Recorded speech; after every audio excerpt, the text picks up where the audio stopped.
ایک تاجر تھا حضور کے زمانہ نور میں، وہ پھلوں کی تجارت کرتا تھا، مشکات شریف میں موجود ہے۔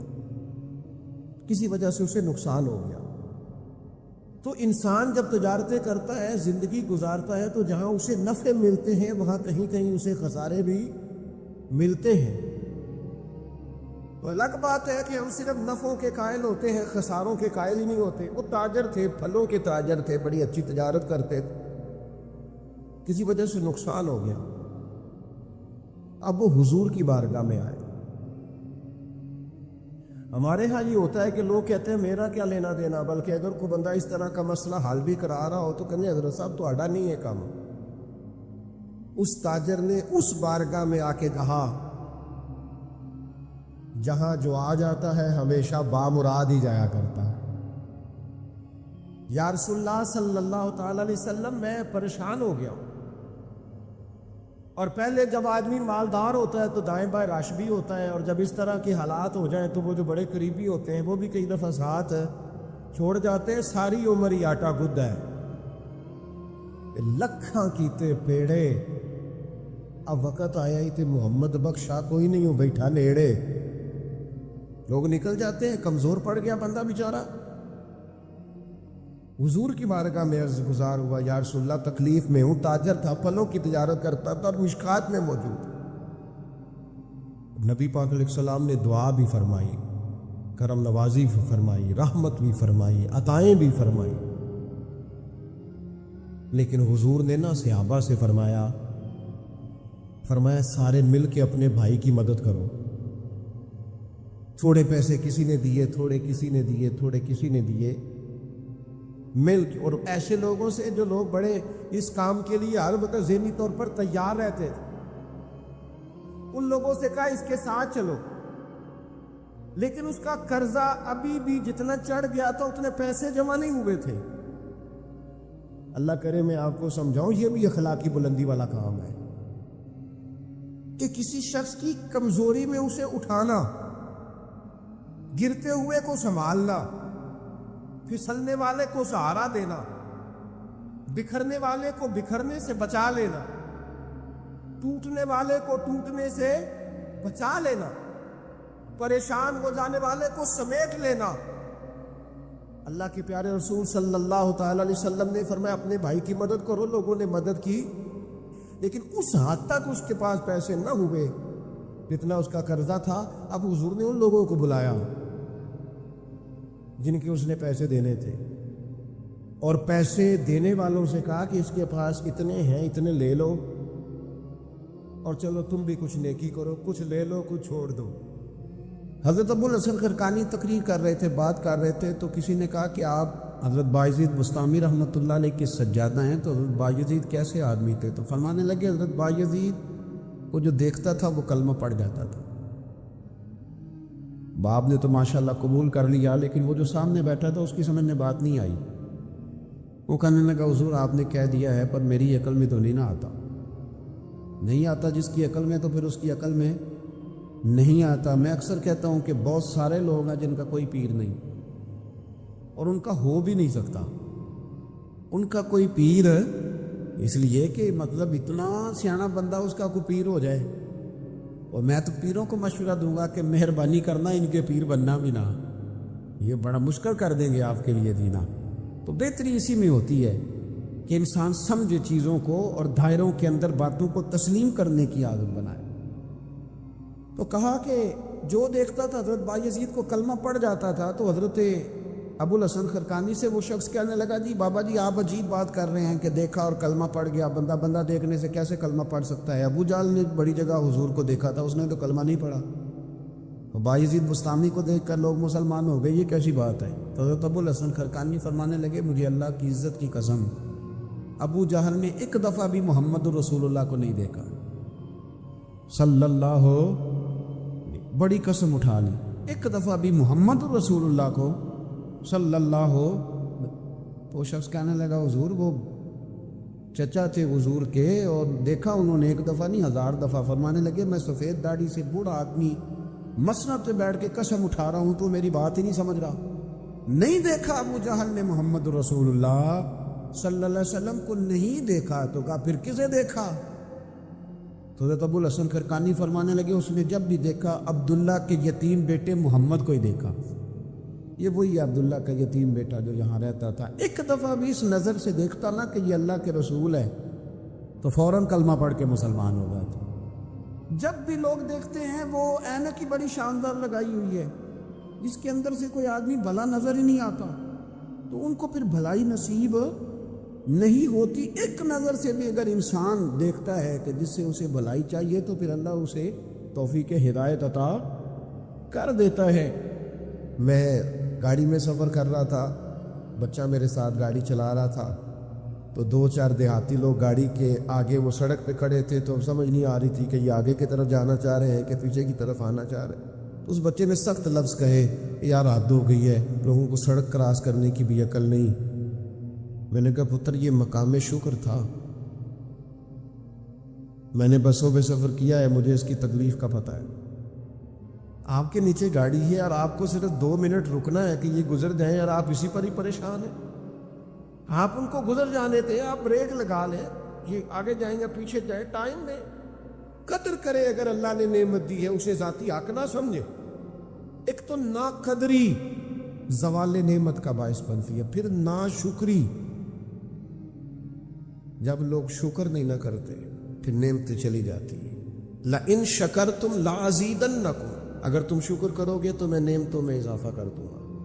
اور رب فرماتا ہے وَلَئِن كَفَرْتُمْ إِنَّ عَذَابِي لَشَدِيدٌ، اگر تم نے کفران نعمت کیا تو میرا عذاب بھی بڑا سخت ہے۔ تو اس عذاب کا ایک معنی یہ بھی علماء نے کیا ہے کہ وہ نعمت تم سے چلی جائے گی اگر شکر نہیں کرو۔ کفران نعمت کرو گے، ناشکری کرو گے، وہ نعمت رخصت ہو جائے گی۔ بہت سارے لوگ ہیں قدر ہی نہیں کرتے۔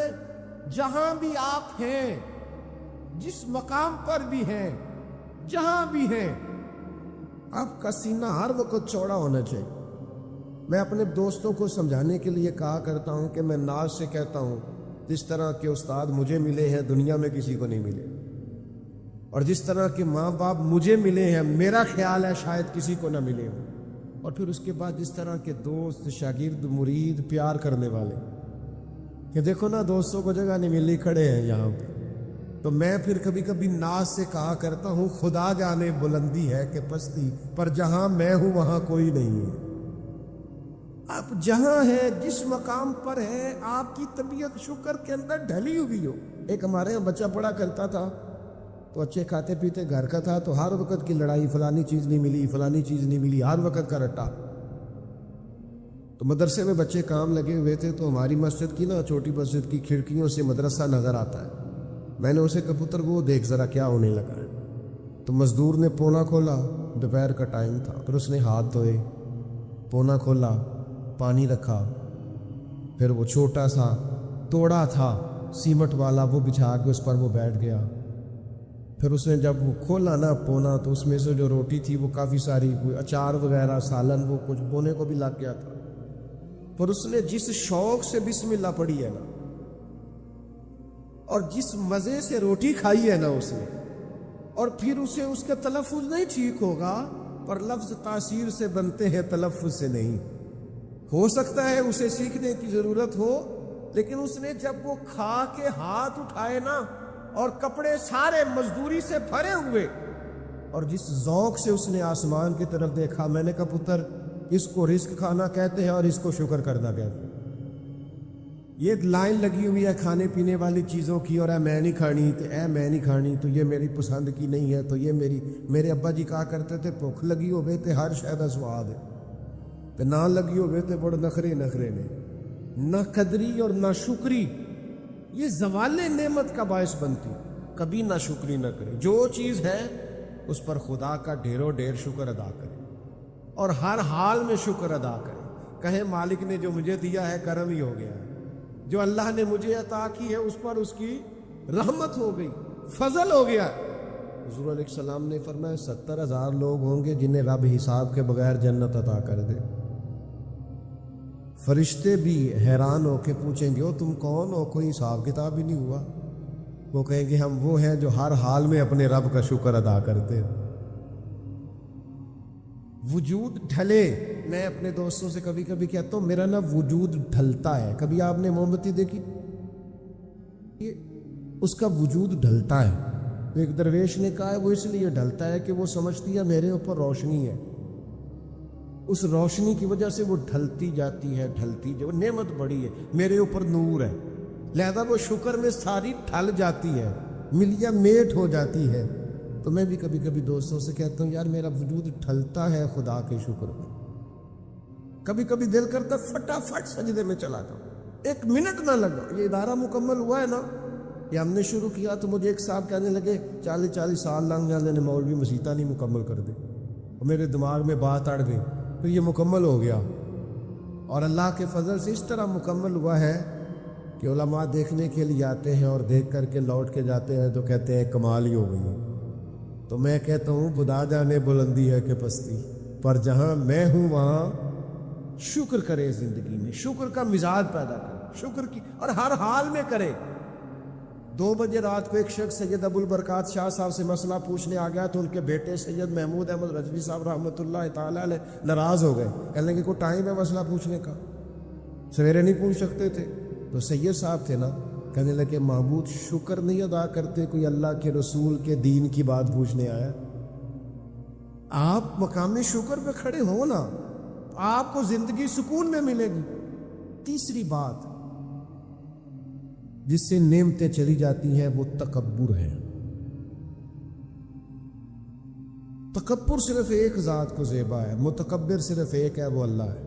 اللہ کی شان ہے کہ وہ متکبر ہے. پڑھا ہے نا سورہ حشر میں, اس کا ایک صفاتی نام یہ ہے کہ وہ کیوں, اس لیے کہ اسے بڑا ہی کوئی نہیں, سارے چھوٹے ہیں, تو وہ اکبر ہے. تو ہم سے تو بڑے ہی بڑے ہیں نا, بلکہ میرے جیسے بندے سے تو سارے ہی بڑے ہیں نا. اب کرنا کیا ہے؟ عاجزی. نعمتیں ملے تو بندے میں عاجزی آئے. وہ یہ نہ کہتا پھر شکر ہے جی اللہ کا بڑا فضل ہے جی, 300 بندے کو رمضان میں راشن بانٹتا ہوں, شکر ہے اللہ کا جی, غریبوں کی مدد کرتا ہوں, میں نے جی ساری زندگی بہن بھائیوں کا بڑا. یہ شکر نہیں کر رہے آپ, یہ آپ بڑھوتری بیان کر رہے ہیں, تکبر نہیں. پھر سارے لوگ ہیں جن کے پاس پیسہ آیا رویہ بدل گیا, اقتدار آیا رویہ بدل گیا, 4 دن تازگی آئی رویہ بدل گیا, حالات بدل گئے. اگر آپ ناراض نہ ہوں تو جب تک دکھ تھے تسبیح بھی چل رہی تھی, جب تک تکلیف تھی سجدے بھی ہو رہے تھے. آسانی ہوئی ہے تو سب بھول گئے, یاد ہی نہیں رہا. میرے عزیزوں یاد رکھنا کہ تکبر نہیں, اللہ کی نعمت پر کبھی تکبر نہیں, ہمیشہ عاجزی, جھک جانا. بڑی سادی مثال ہے اور سب کو یاد ہے. درخت کو پھل لگ جائے تو ٹہنیاں جھک جاتی ہیں, اور جھکنے کا مطلب یہ ہوتا ہے کہ پھل لگا ہوا ہے. اور اگر درخت کھڑا ہو, ٹہنیاں بھی کھڑی ہوں, اکڑی ہوئی ہو, تو اس کا مطلب یہ ہے کہ پھل کوئی نہیں. جو بندہ آپ کو جھکا ہوا ملے نا, عاجزی کرتا ملے, سمجھو پھلدار ہے. لیکن اگر تکبر ہی تکبر نظر آئے معاذ اللہ, تو پھر اس کا معنی یہ ہے کہ اس نے اپنے آپ کو پھلدار نہیں سمجھا. قارون حضرت موسیٰ علیہ السلام کے زمانے کا مالدار ہے, لوگ رشک کرتے تھے اس کے پیسوں پر, اور ایسا مالدار کہ جس کے خزانوں کی چابیاں اونٹ اٹھایا کرتے تھے, پیسہ ہی پیسہ. حضرت موسیٰ علیہ السلام نے کہا زکوٰۃ دو, کہنے لگا اب آپ نے معاذ اللہ پیسے بھی لینے شروع کر دی. یہ بڑا مسئلہ ہوتا ہے نا بعض لوگوں, تو بہت سارے لوگ اس کے آنے جانے پر رشک کرتے تھے, لیکن پھر تکبر کیا نا اس نے, نعمت پر شکر کی بجائے تکبر کیا نا, تو اللہ نے زمین کو حکم دیا, رب کریم نے اسے زمین میں مال اور خزانے سمیت دھسا دیا, زمین میں غرق ہو گیا. کیوں کہ اللہ کی نعمت میں متکبر ہے. اگر عاجزی ہو جائے انکساری, اور یار روب اور دبدبا تو حضرت عمر کا تھا. 24 لاکھ مربع میل پہ حکومت تھی, دنیا ڈرتی تھی, امن تھا. عمر ہوتی تھی دنیا میں, اور عمر باغ میں کھڑے ہو کے کہتے تھے اچھا خطاب کا بیٹا اور امیر المومنین ہو, اچھا اب تو امیر بن گیا ہے.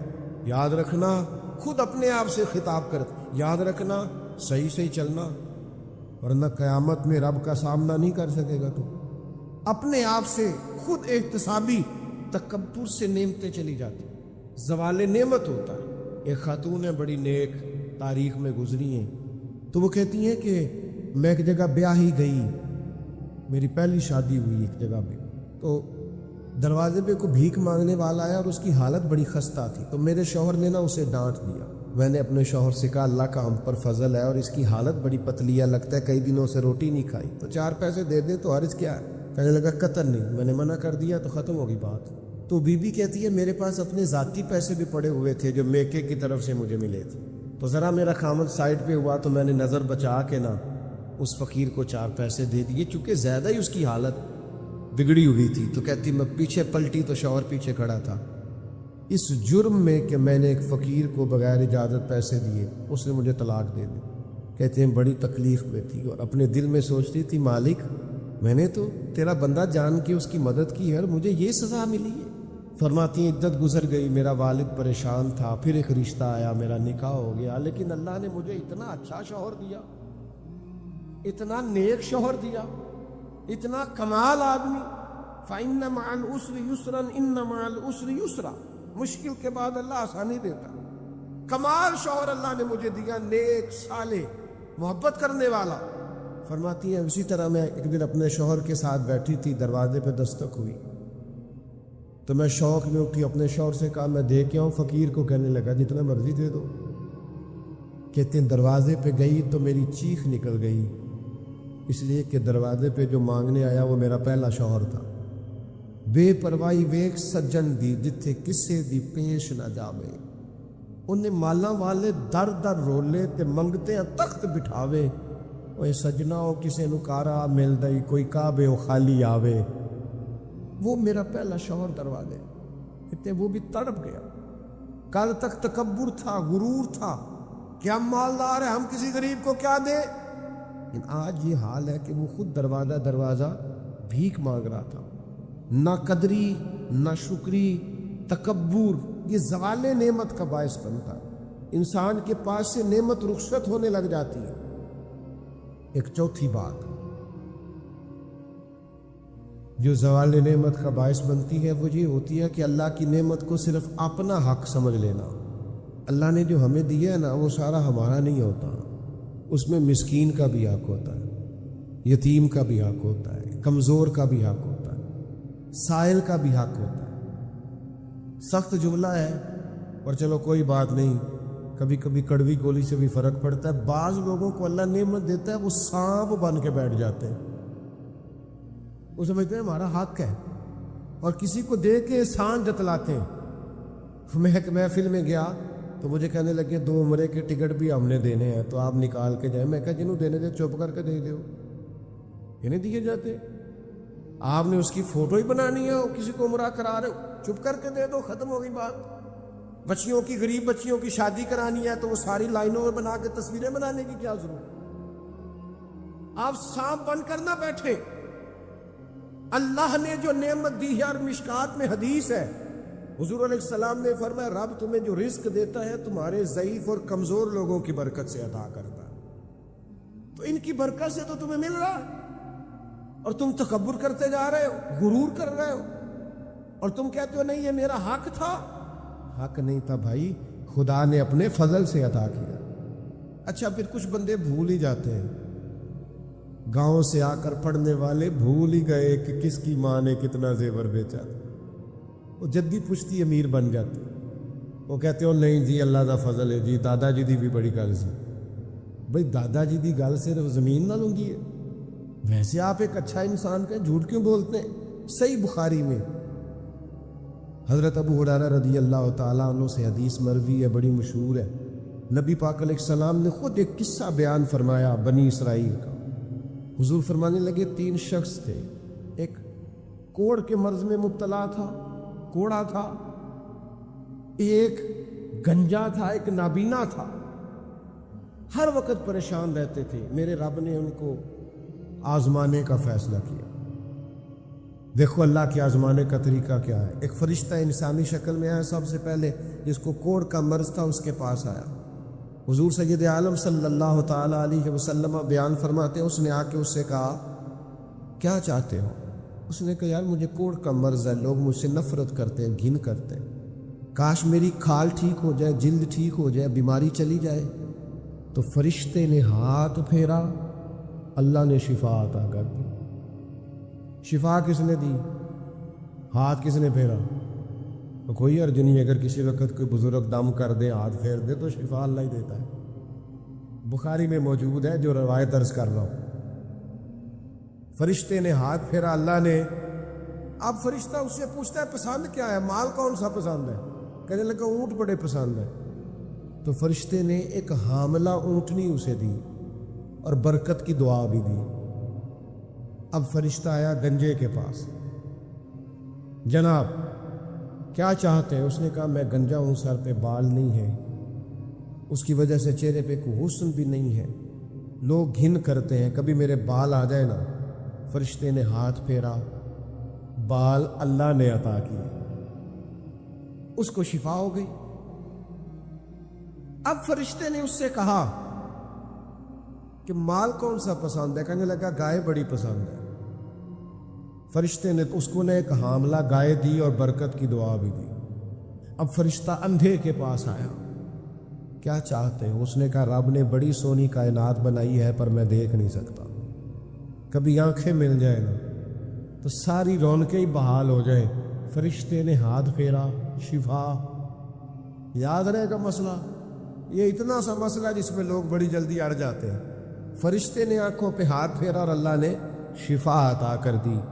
فرشتے نے کہا پسند کیا ہے؟ کہا بکریاں بڑی پسند ہیں۔ ایک حاملہ بکری بھی دے دی اور دعا بھی کر دی۔ اب وہ جس کو اونٹنی دی تھی حاملہ، اس کی حضور فرماتے ہیں پوری وادی اونٹوں کی بھر گئی، اور جس کو گائیں دی تھی اس کی پوری وادی گائیوں سے بھر گئی، اور جس کو بکری دی تھی پوری وادی ریوڑوں کے ریوڑ بکریوں کے تیار ہو گئے۔ اب رب نے فیصلہ کیا آزمائش کرنے کا۔ میں نے بہت پہلے کہا تھا، بات پھر دہراتا ہوں، زوال امتحان نہیں ہوتا، عروج امتحان ہوتا ہے۔ اصل تو آپ کا پتہ عروج کے دنوں میں چلتا ہے۔ اللہ نے فرشتہ بھیجا، وہی انسانی شکل میں، سب سے پہلے اس کوڑ کے مرض والے کے پاس آیا، کہا یار میں مسافر ہوں، کہیں سفر پہ جانا تھا، تو اللہ کی مدد، آپ کا تعاون درکار ہوا تو سفر ہو سکتا ہے، ایک اونٹ مجھے چاہیے۔ تو اس نے وہی بات کی جو کئی امیر لوگ کرتے ہیں، یہ صحیح بخاری میں موجود ہے۔ کہنے لگا یار میرے ذمے تو حقوق ہی بڑے ہیں، سادہ ترجمہ کریے، میرے تے خرچے ہی بڑے لے لی، تو انہوں کی دسی، ادھر بھی جا رہا ہے، ادھر بھی، اے بھی آسمان میں تمے ہے، اے بھی میں، اتنے خرچے ہیں میرے، یہ بھی کرنا ہے، وہاں بھی کرنا ہے۔ اس نے کوئی بات سنائی تو وہ فرشتہ کہنے لگا تو پہلے کوڑی نہیں تھا، تو ناراض ہو گیا۔ کہنے لگا میں تو جدی پشتی رہی سے اعظم، وہ باپ دادا کی جائیداد ہے ساری تو مجھے ملی ہوئی۔ اس نے کہا اگر تو جھوٹا ہے نا تو اللہ کرے اسی طرح کا ہو جائے جس طرح کا پہلے تھا۔ اب وہ آیا گنجے کے پاس، اس سے کہا مسافر ہوں، سفر پہ جانا ہے، اللہ مدد کرے، آپ تعاون کریں تو سفر آسان ہو سکتا ہے، مجھے ایک گائے چاہیے، اگر آپ دے دیں تو۔ وہ کہنے لگا میرے تو ذمے حقوق ہی بڑے ہیں۔ اس نے کہا یار تو پہلے گنجا نہیں تھا، بیمار نہیں تھا، کچھ بھی نہیں تھا، بھوک تھی۔ کہنے لگا خبردار، میں تو جدی پشتی رہی سے آدم ہوں، باپ دادا سے امیر ہوں۔ اس نے کہا اچھا اگر تو جھوٹا ہے تو ویسا ہی ہو جائے جیسا پہلے۔ اب وہ آیا نابینا کے پاس، اس نے آ کے کہا مسافر ہوں، سفر پہ جانا ہے، اللہ مدد کرے، آپ تعاون کریں تو سفر آسان ہوگا، مجھے ایک بکری چاہیے اللہ کے نام پر۔ تو وہ اندھا کہنے لگا رب کے نام پر تو نے لینی ہے تو ایک کیوں لیتا ہے، جتنی چاہیے لے لے۔ اور میں تو پہلے اندھا تھا، میں مسکین پرانا خادم، کسے در ملی نہ ٹوئی، تے واصف یار نے نظر جو کی تھی، تے واصف شروع سے پڑھتے ہیں، سے ثبوت نہ پوچھو میں تو، پلا نظر کرم قد ہوئی، اے میں جانا یا دل بر جانے، غیر نہ جانے کوئی، میں مسکین پرانا خادم، کسے در ملی نہ ٹوئی، تے واصف یار نے نظر جو کی تھی، تے واصف ہی ہوئی، میں تو اندھا تھا، پلے شے ہی کوئی نہیں تھی، تو کریم نے کرم کیا، جتنی تیرا دل کرے لے جا۔ تو فرشتہ کہنے لگا امتحان کے لیے آیا تھا، ایک کی بھی ضرورت نہیں، لیکن تیرے دو دوست امتحان میں ناکام ہوئے ہیں، رب ان سے ناراض ہو گیا، تو کامیاب ہوا ہے اور اللہ تجھ سے راضی ہو گیا ہے۔ وہ دونوں جو تھے امتحان میں ناکام ہوئے تو نعمتیں چھن گئیں، صحت چھن گئی، پھر کوڑے، پھر گنجے ہو گئے۔ اس کو اللہ تبارک و تعالیٰ نے اور عطا کیا۔ زوال نعمت کب ہوتا ہے؟ جب لوگ راہ خدا میں خرچ نہیں کرتے، غریب کا، مسکین کا، لاچار کا خیال نہیں رکھتے۔ جیسے جیسے پیسے آتے جاتے ہیں ذاتی خرچے بڑھتے جاتے ہیں، ذاتی معاملات ہی بڑھتے جاتے ہیں۔ آہستہ آہستہ لوگ کہتے ہیں وہ خود ہی آپ کو پتہ ہے نا، پھر ہمارا گھر بڑا وسیع ہے تو بڑے مسئلے ہیں، تو بڑے خرچے ہیں، تو بڑی چیزیں ہیں۔ بھائیو، زوال نعمت کے معاملے میں اپنے رب کا خوف پیدا کریں، اللہ سے ڈرے ہر وقت۔ جب تک نعمتیں نہیں نہ ہوتی گزارا ہو جاتا ہے، اگر ملنے کے بعد چھن جائیں تو پھر تکلیف بہت زیادہ ہوتی ہے۔ تو زوال نعمت سے بچنے کے لیے تکبر سے بچیں، ناشکری سے بچیں، ناقدری سے بچیں، اور پھر صرف اپنا حق سمجھنے سے بچیں۔ اسے بانٹیں، عاجزی میں رہیں، شکر میں رہیں۔ آپ محسوس کریں گے کہ لئن شکرتم لازیدنکم، اگر شکر ادا کرو گے تو میں نعمتوں میں اضافہ کر دوں گا۔ نعمتیں محفوظ بھی ہو جائیں گی، ان میں اضافہ بھی ہوگا۔ ہر وقت نبی کریم شکر ادا کرتے، ہر وقت صحابہ اور اہل بیت مقام شکر پر فائز رہتے۔ یہ مقام شکر انسان کو زوال نعمت سے بچاتا ہے۔ اپنے آپ پر غور کرے، اگر کوئی بھی نعمت موجود ہے، وہ اولاد کی صورت میں ہے، وہ صحت کی صورت میں ہے، وہ بہن بھائی، ماں باپ، دوست احباب، بیوی بچوں کی صورت میں، جو بھی انعام اللہ کے موجود ہے، اس میں کبھی تکبر کا شکار نہ ہو، خود پسندی کا شکار نہ ہو، کبھی کوئی ایسا کام نہ کرے جس سے اللہ تعالیٰ کی ناراضگی کا موجب بنے۔ اللہ تبارک و تعالیٰ ہمیں عمل کی توفیق عطا کرے۔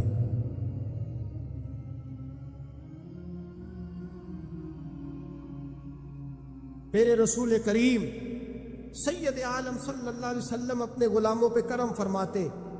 شاہ ولی اللہ محدث دہلوی ہندوستان میں جتنے مکاتب فکر ہیں سب کے متفقہ پیشوا ہے شاہ ولی اللہ، جو بھی کسی مکتبہ فکر سے تعلق رکھتا ہے شاہ ولی اللہ صاحب سے اس کا سلسلہ حدیث ملتا ہے۔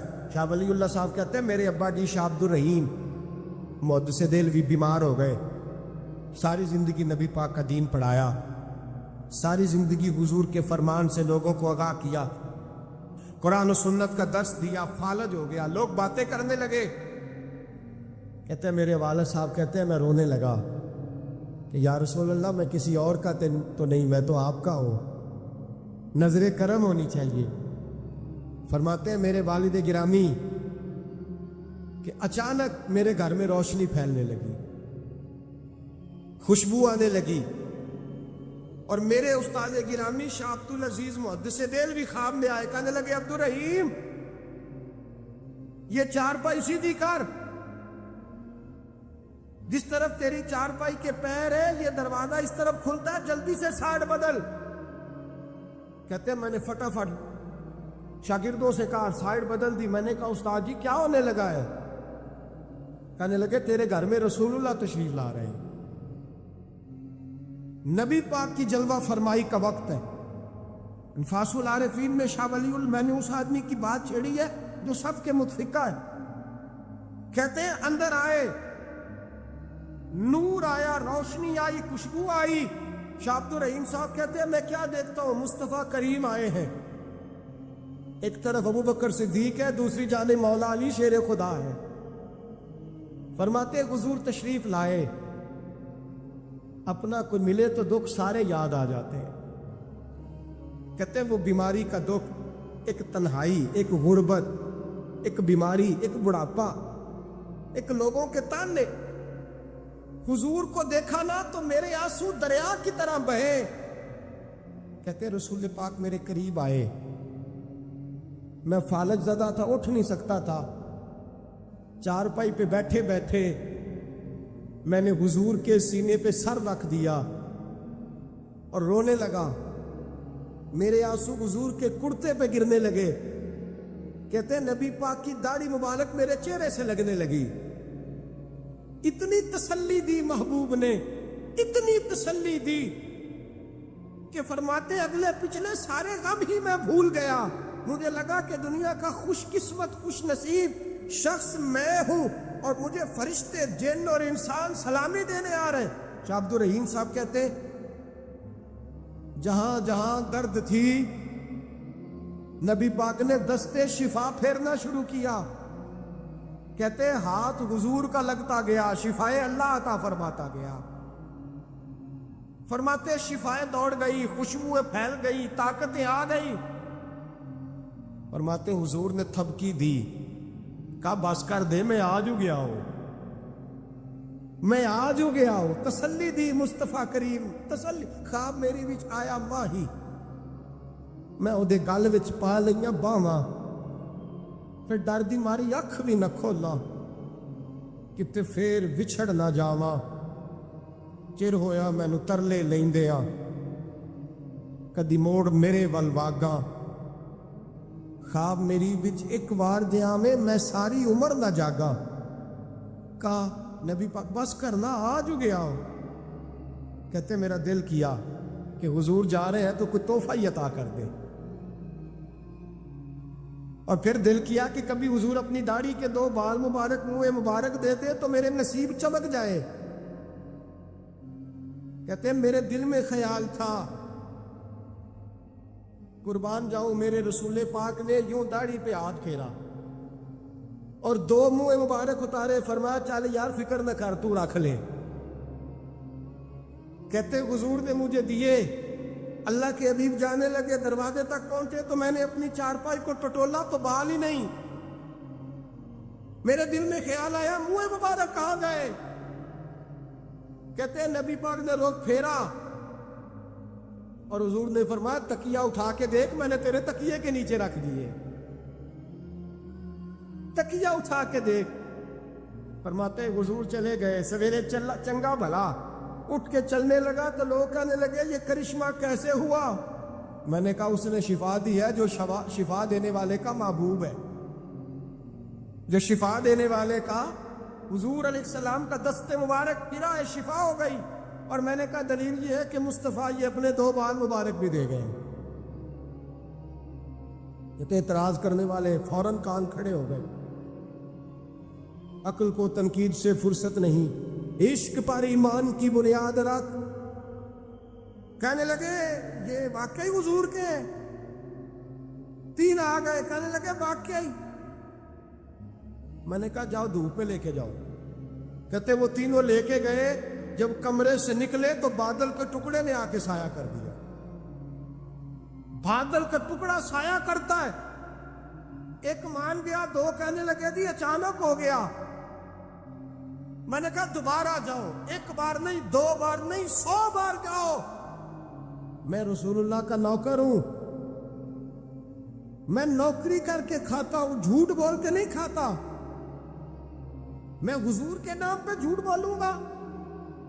اور جس کو نوکری کرنے سے وہ راج کے دے، اسے جھوٹ بولنے کی کیا ضرورت ہے؟ فرمایا وہ دوسری بار گئے، سایہ پھر ہوا، آ کے میرے قدموں سے لگ گئے، کہنے لگے آپ بالکل ہی سچ کہہ رہے ہیں۔ ایک اور جماعت آ گئی، کہنے لگے ہمیں بھی زیارت کرائیں۔ میں نے تالے میں رکھے ہوئے تھے، تالا کھولتا ہوں تو کھلتا ہی نہیں، کھولتا ہوں تو کھلتا ہی نہیں۔ کہنے لگے شاہ جی خیر تو ہے، کیوں نہیں کھلتا؟ تو میں نے نظر ڈالی، میں نے کہا تم میں کوئی ایسا تو نہیں جس پہ غسل فرض ہو؟ غسل فرض ہو؟ ایک بندہ گردن جھکا کہنے لگا حضرت غلطی ہو گئی، میں فٹافٹ آ گیا، نہ آ نہیں سکا۔ میں چل نکل مجمع سے۔ جو رب اپنے محبوب کے وجود پر مکھی نہیں بیٹھنے دیتا، جس نے محبوب کا سایہ نہیں بنایا کہ کسی کا پیر نہ آ جائے، وہ محبوب کے منہ مبارک کے قریب ناپاک آدمی کو آنے دے گا؟ نکل۔ کہتے مجمع سے نکلا، میں نے چابی لگائی تو تالا فوراً ہی کھل گیا۔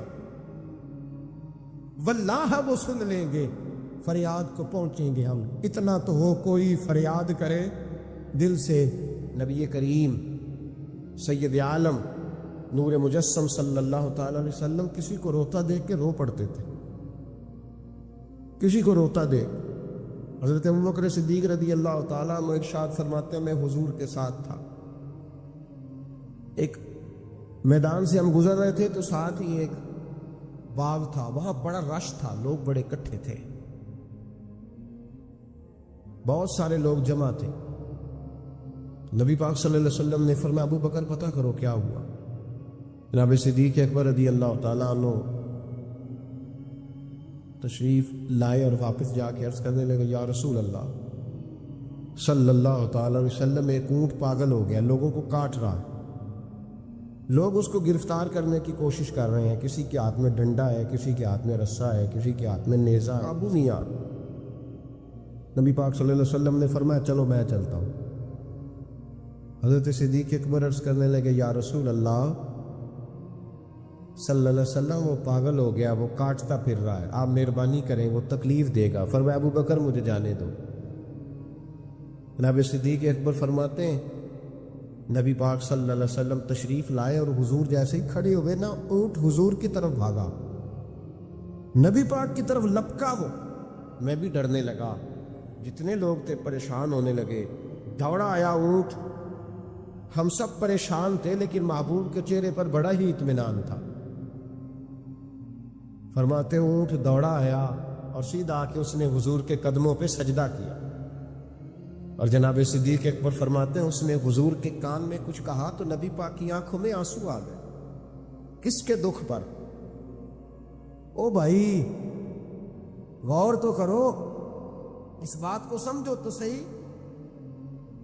تو جیتے جاگتے ہنستے کھیلتے انسان کے دکھ پر پریشان نہیں ہوتا، تو مسلمان پڑوسی ساتھ رہنے والا، بلنے والا، بسنے والا، اس کی جوانی، لڑک پن، بڑھاپا تو نے آنکھوں میں دیکھا، تجھے اس کے دکھ پر پریشانی نہیں ہوتی۔ اور ایک اونٹ کان میں بولا، اس کیفیت کو سمجھ تو صحیح یار، اس رنگ کو محسوس تو کرو مہربانی اہل زمین پر، خدا مہرباں ہوگا عرش بری پر، کے کان میں کچھ کہا، حضور رو پڑے۔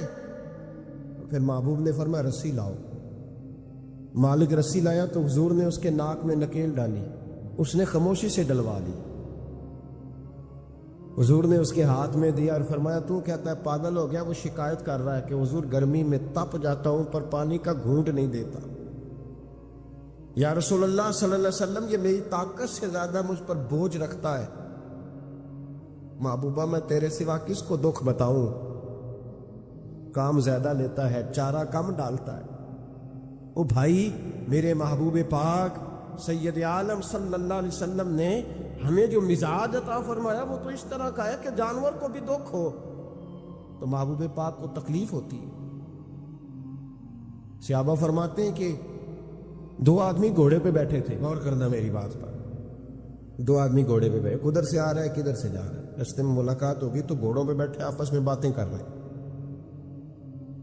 شروع نہیں کر دیتے گفتگو لوگ۔ ہمارے زمانے میں تو کوئی بندہ تھوڑا تگڑا ہو، وہ کار پہ آ رہا ہو، جیسے کہ دوسرا چودھری کار پہ آ جائے تو ساری سڑک بھی بلاک ہو جائے تو کہنے نہیں کوئی آگ بجھا نیچے جا کے، تو نہیں پتا دو چودھری کھلوتے ہیں، انتظار کرو، ٹھہر جاؤ، تمہیں نہیں پتا کہ ہم شیخ صاحب ہیں، کل ہی تو کار نہیں خریدی اور تم کہتے ہو رستہ دے دو، یہ کیسے ہو سکتا ہے؟ اور میں نے بڑے بڑے عجیب لوگ آنکھوں سے دیکھے، بڑے عجیب لوگ شیشہ کھول کے گاڑی کا کہیں گے ٹھہر جا، کوئی جلدی ہے؟ بھائی تو شارع عام پہ کھڑا ہے اور تجھے رستہ کھولنا تیری ذمہ داری کا حصہ ہے، لیکن وہ کہتا ہے کہ یہ 4 فٹ میں آپ چھڑی، تو کیسے کہتا ہے کہ رستہ؟ یہ جو خوبصورت مزاج قومیں ہوتی ہیں ان کا یہ رویہ نہیں ہوتا کہ جہاں طبیعت چاہے، جہاں جس طرح اس کا دل چاہے وہ کرے۔ تو خیال کریں کس چکر میں قوم پڑ گئی۔ اس کا مطلب یہ ہے کہ جس کو مرضی تکلیف دیتے پھر۔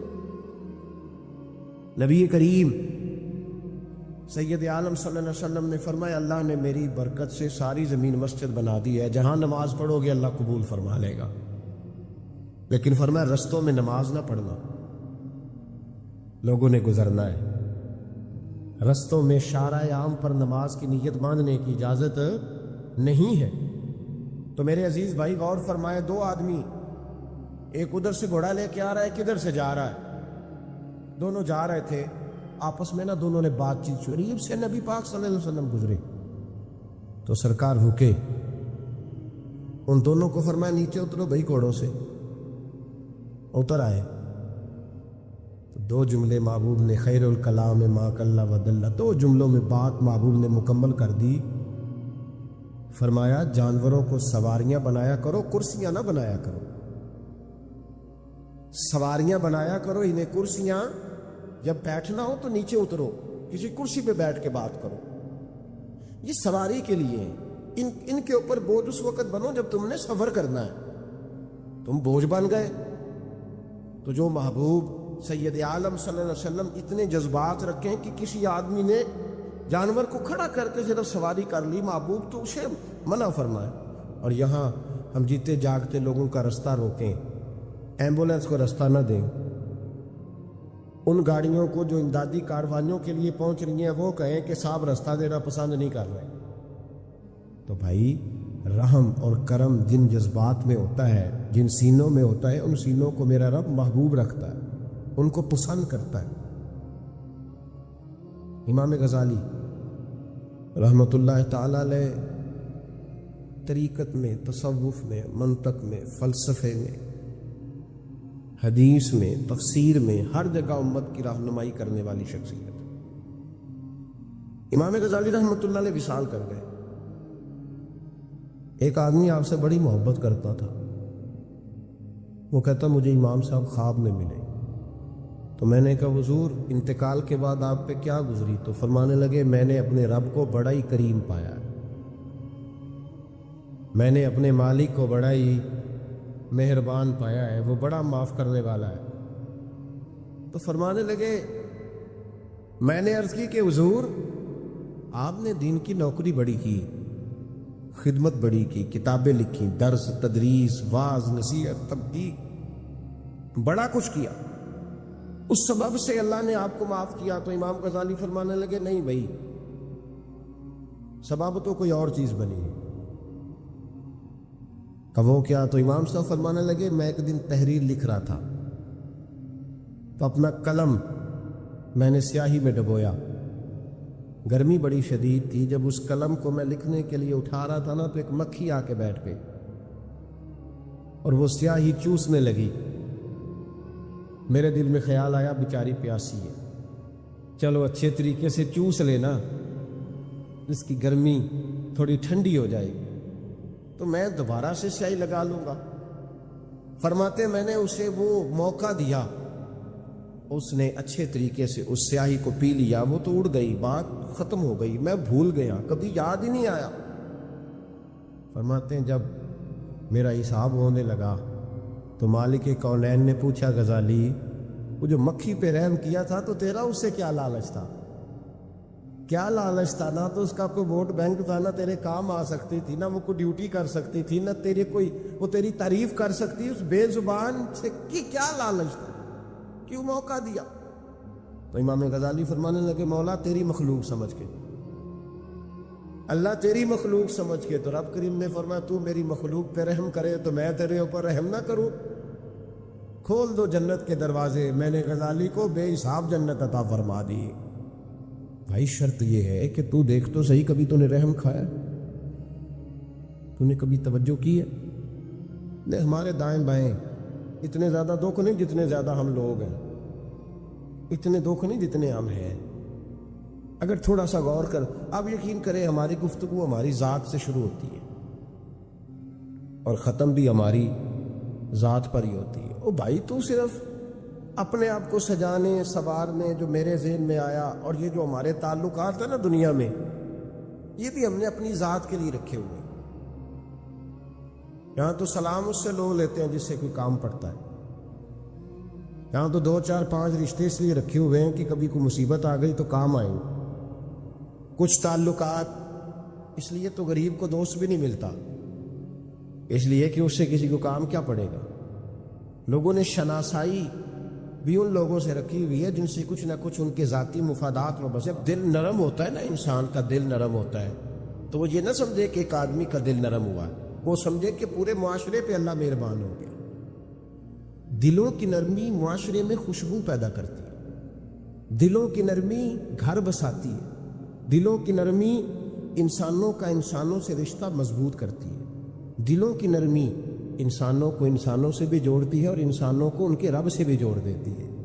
دل جب نرم ہوتے ہیں تو پھر معاشرے کے اندر پیار پھیلتا ہے، محبت پھیلتی ہے، مساوات قائم ہوتا ہے، تعلقات مضبوط ہوتے ہیں. اس لیے دل صحابہ کرام میں سے اگر کسی کا دل سخت ہوتا تھا تو وہ نبی پاک کی بارگاہ میں حاضر ہو کے دعا پوچھتا تھا. حضرت عائشہ صدیقہ نے کہا یا رسول اللہ صلی اللہ علیہ وسلم دل سخت ہو گیا. تو فرمایا یتیم کے سر پہ ہاتھ پھیرا کر, دل کو اللہ نرمی عطا فرما دے گا. ایک صحابی نے عرض کی حضور دل سخت ہو گیا, تو نبی پاک نے فرمایا موت کو یاد کیا کر, تیرا دل نرم ہو جائے. ایک نے کہا حضور میرا دل زنگ آلود ہو گیا, تو محبوب نے فرمایا قرآن پاک کی تلاوت کیا کر.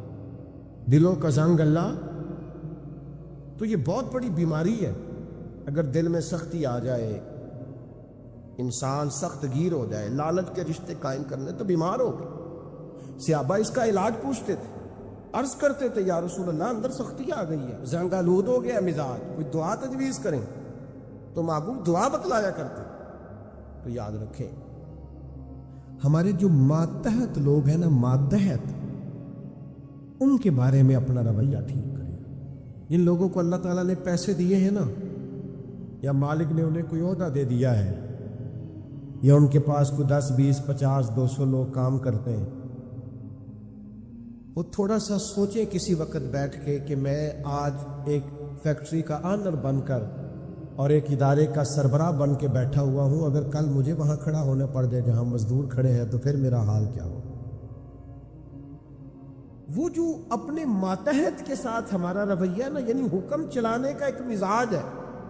میں ایک دفعہ ایک بڑی محفل نعت میں مہمان خصوصی بنا لیا گیا, تو میں نیچے اتر رہا تھا, تو کوئی صاحب تھے اس محفل میں جو کسی خاص نشست پر وہ بھی بٹھائے گئے تھے, اور میرے ساتھ وہ باتیں بھی کر رہے تھے. باتیں کیا کرنی ہوتی ہیں, بعضوں کا زیادہ مسئلہ تو تصویروں کا ہوتا ہے, تو بھی چل رہی تھی اور نظام چل رہا تھا آگے آگے. تو میں جب نیچے اترا تو ایک غریب آدمی میرے گلے میں پھولوں کا ہار ڈال کے کہنے لگا حبیب صاحب میں بھی سینہ ملا لوں.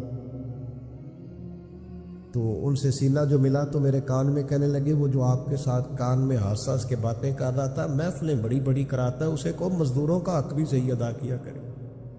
آج بھی کیتی جاندے ہو تے لہو بھی پیتی جاندے ہو, کھو کے مال یتیماں دا بھیج مسیتی جاندے ہو, تسی پٹ دلا دے سیدھے نہیں, آ ٹوپیاں سیتی جاندے ہو, نفس تے چھری پھیر دے نہیں تے دمبے کیتی جاندے ہو.